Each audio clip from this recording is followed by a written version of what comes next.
Pride goes before destruction, and a haughty spirit before a fall. The 7 deadly sins are a fun bunch of concepts, as are the virtues they're opposite to, but they're also super useful for writing horror, both for your characters and the horrors beyond human comprehension that they'll be facing. So today we're going to be talking about those 7 deadly sins and exactly how you can use them to enhance your horror stories.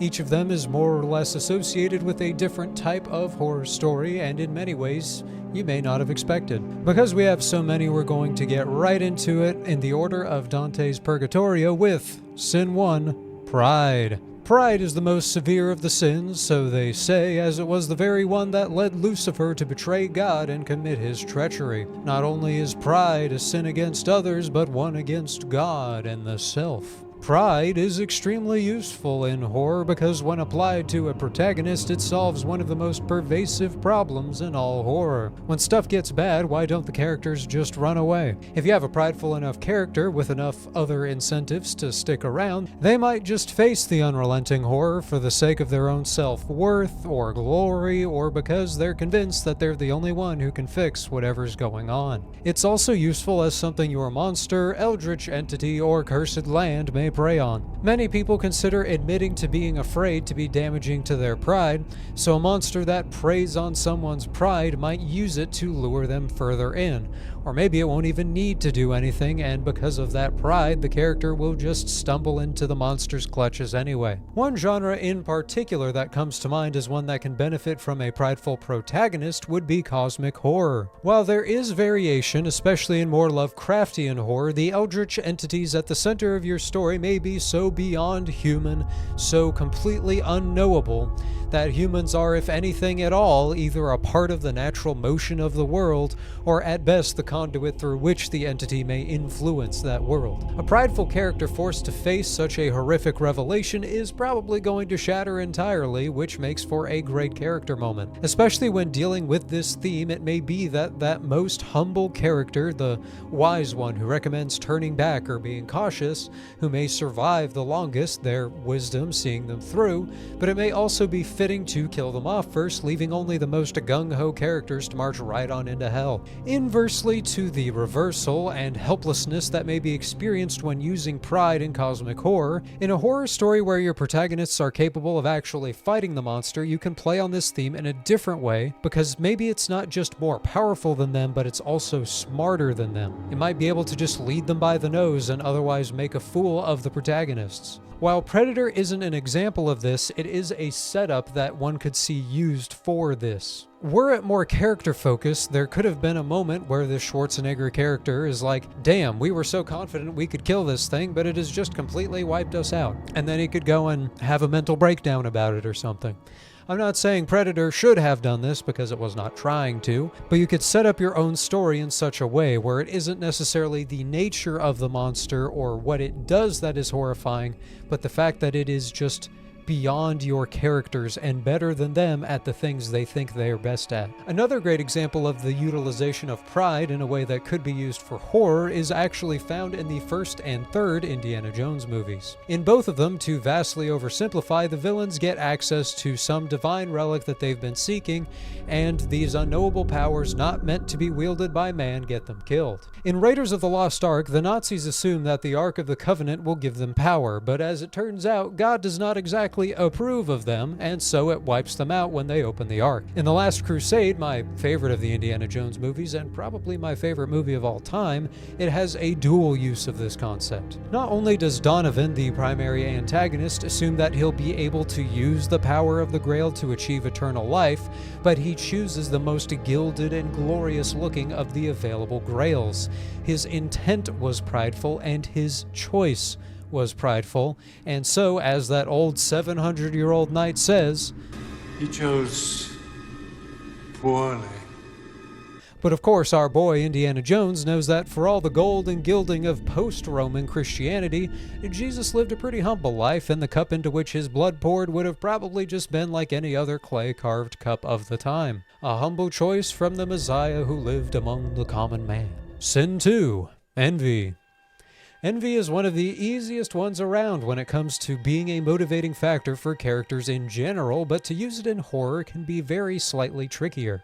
A cool old guy known as St. Thomas Aquinas, probably the greatest of the medieval philosopher-theologians, which is a cool-as-hell title, had this way of categorizing it, which may make its uses more clear. Envy is joy at another's misfortune or grief at another's prosperity. Envy is the deadly sin of horror that sees someone sick some sort of horrible thing on another person.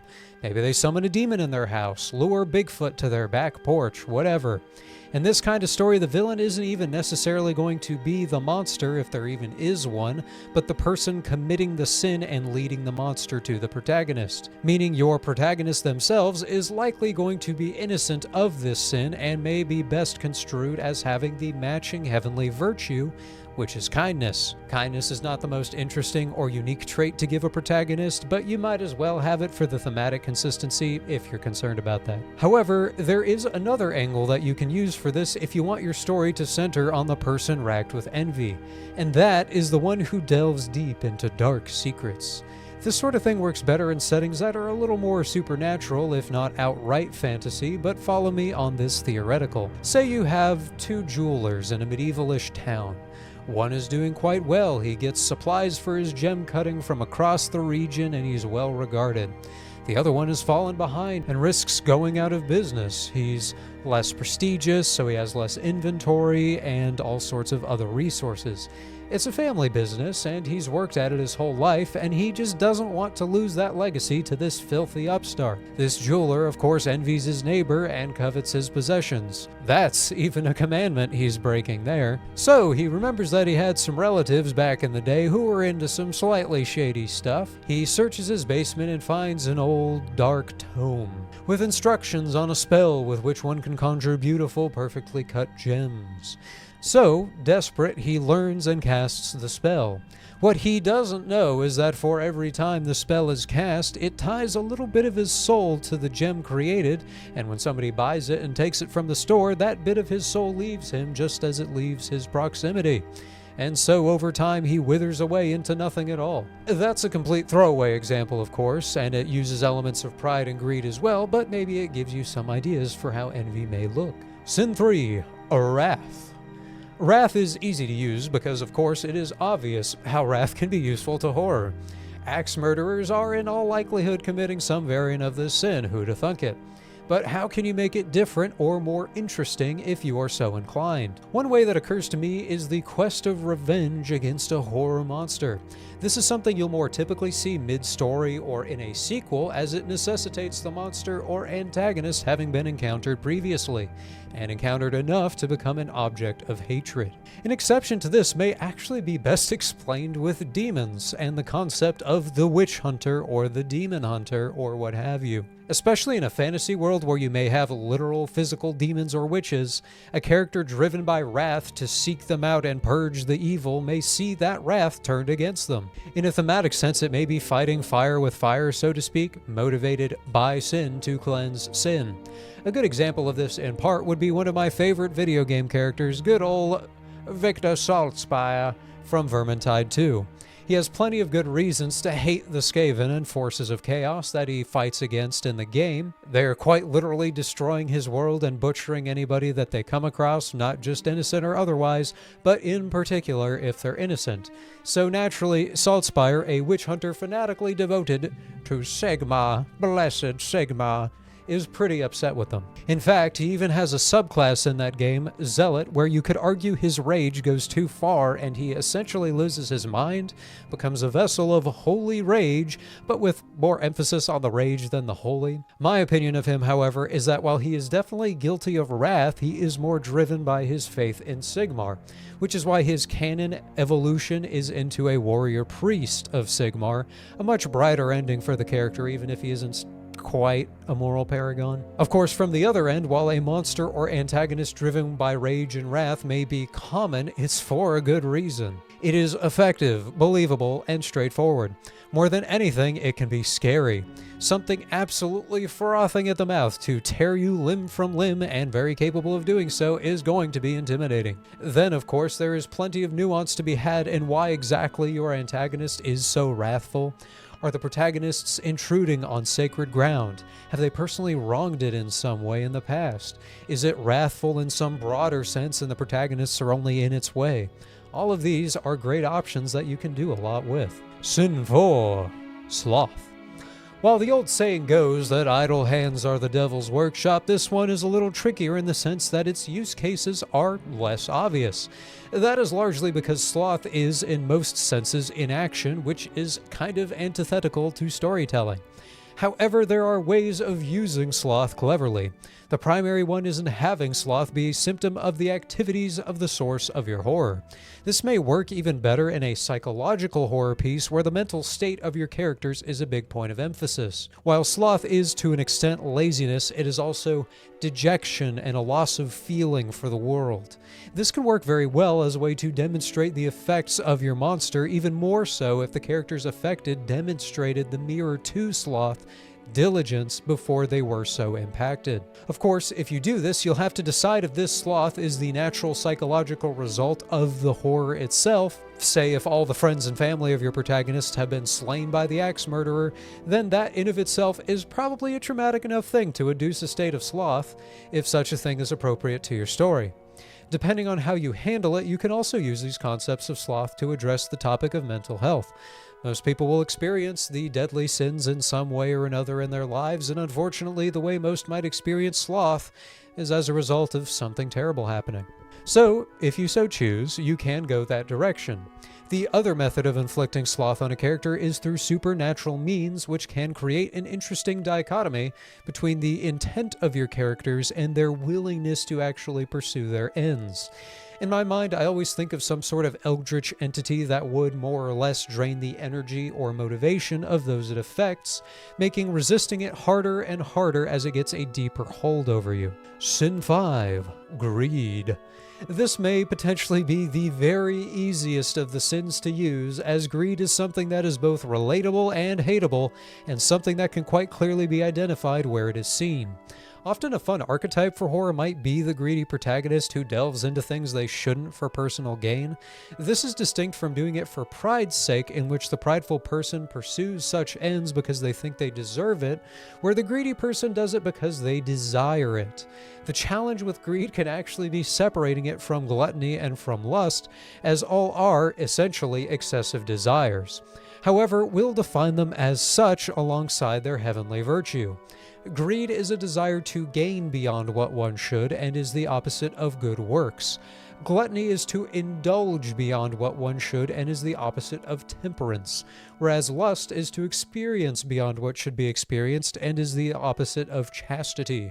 Not quite the most rock-solid differences, I will admit, but they will hold for our purposes. Since we were talking about Indiana Jones earlier, and I'll take any example to do so again, I'll drop a hot take before explaining why it's relevant.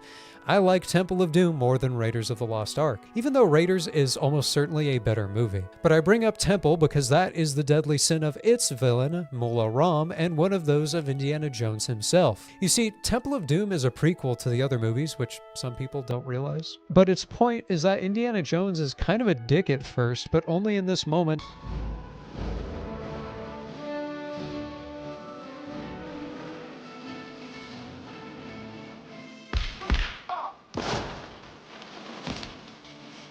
Does he become the hero we know and love? This is because of the triumph of good works, the opposite of greed and meaning, essentially being a good person. Mullah Ram, however, chooses and chases the Sankara stones they were originally seeking, to the point that he follows one of them all the way into the bottom of a crocodile-infested river. Greed is separate from the others and worse than gluttony and lust because greed always hurts others, as it often requires taking from them, and that is what you should consider when using it. People surrounding the source of your greed become nothing but collateral, whether it's your protagonist or antagonist guilty of it. Sin 6. Gluttony.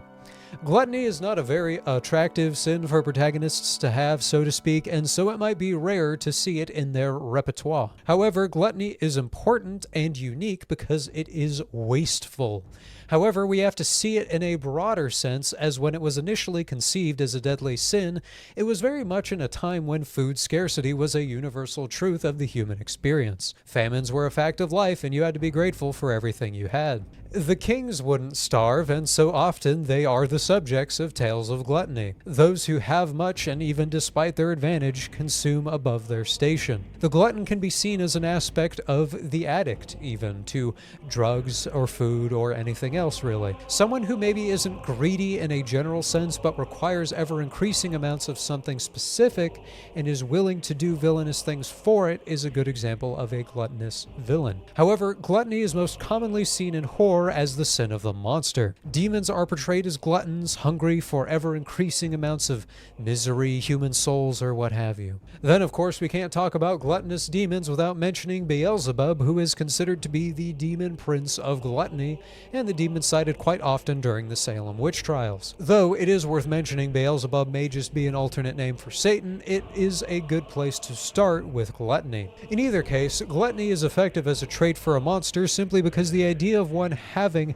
so many people to eat or souls to consume and yet still wanting more and having the capability to get them is quite the good start for making something quite horrifying. Honestly, one of the best examples that comes to mind would be the portrayal of pretty much everything Nurgle related in Warhammer settings.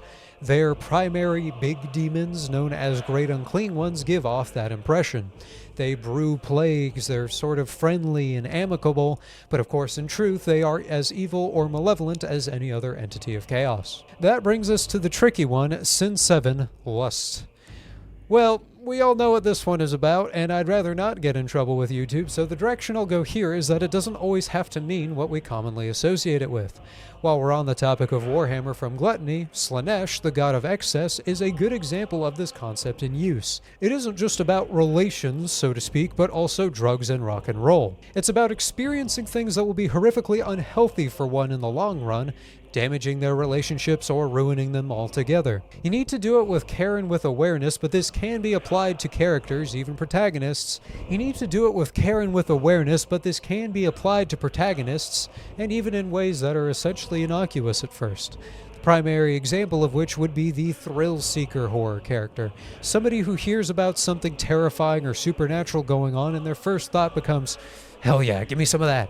And they can even be really interesting. They don't want the money, they don't want the fame, they want the experience, and that will make them behave very differently to any other character. They may bow out once they've had enough, but the trick of this sin is that there's never enough, no matter how much you have. Given that the point of this sin is that it is self-destructive above all else and doesn't serve the same aesthetic value that gluttony might, despite it being true of both of them, this is actually the sin I would say is more likely to be one belonging to your protagonist. However, the story of a morally compromised individual doing unsavory things for the sake of getting the hand of the one they desire and causing horrific things in the process is a tale quite literally as old as time, so this can obviously work for monsters and antagonists. I mean, hell, it's the deadly sin of Bowser. Anyway, with that, I think we've covered the 7 deadly sins and how you might utilize them for writing horror. They're all very broad concepts and can be used in plenty of other ways, so if you have any ideas, feel free to tell me about them in the comments. I hope you enjoyed, and since we're still small here at JBat, a like and a subscription go a very long way. I also just wanted to say real quick that the responses I've been getting from you guys recently have been absolutely wonderful. I really enjoy the community that we've built up over these past couple months. Also, I now have a life debt to Belgium, and if you know, you know. Anyway, if you want to hang out with my editor and I, we have a Discord, and if for some reason you're crazy enough to want it, we have a Patreon and channel memberships, all accessible from the links in our description below. Anyway, thank you for watching, and remember, the deadliest sin of writing is not writing at all.